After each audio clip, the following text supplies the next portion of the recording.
Hello, everybody. This is Advocate Lucinda, your empowerment lawyer. I have had many people to ask me about fraud upon the court. And some of you believe you have a case. So today we're going to discuss fraud upon the court, the elements, and I'm actually going to use a real case to illustrate what fraud upon the court looks like and what it does not look like. So let's get started. The case is entitled Carl Moore versus Wanda Moore.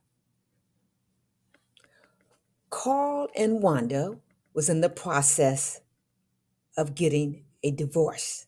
Part of the agreement made between the individuals is that Wanda would live in the marital property. Wanda represented she needed to live in the home and that she would reside there.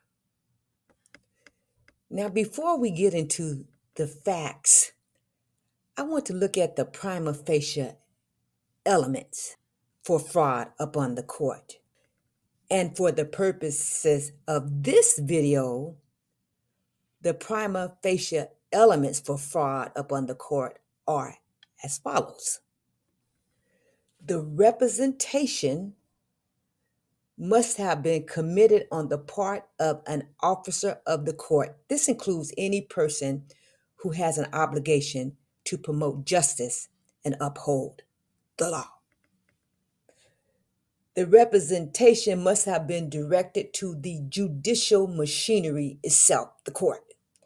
And that is when the court itself has been tainted, such as when an attorney who is an officer of the court is involved in misrepresentation. The representation must have been intentionally false, willfully blind to the truth, or was made in reckless disregard for the truth. This includes any person who knows the representation was false or who reasonably knew or should have known the representation was false. And this is what we call the reasonable man doctrine. Anyone in the position of the person who made the representation would have known or should have known that by making the statement, a fraud upon the court was made or a false representation was given. The representation is a positive averment or a concealment when one is under a duty to disclose. A person makes a formal statement of the fraud for the purpose of proving a fact, or the individual hides the fraud when he or she knows they should disclose the truth. Finally, the court has been deceived. Months after the agreement, Carl learned that Wanda was not living in the property, but was actually living in a senior citizen home. As a result, Carl filed a Rule 60 relief for the judgment that the court signed and that the parties agreed to, giving Wanda the home.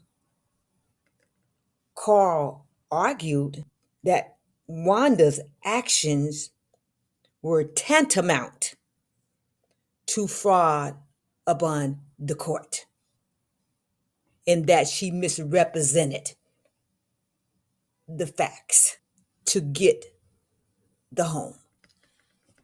Do you think it was fraud? Let you think about it.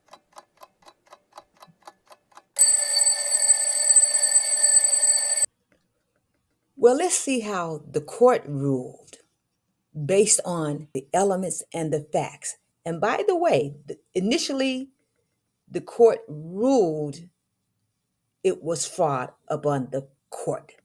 But looking further at the facts, it reversed its decision. So let's see how the court justified its decision. The court ruled that the record does not disclose a scheme to defraud the court. It said it was not convinced it would have taken a great effort for husband to discover where the ex-wife was living, suggesting that the husband had some idea that Wanda was actually or not living in the home. The facts showed that the husband lived in the area, had been near the home on occasion, and had also hired a person to mow the yard. What do you think about that? Facts. You see why facts are critical?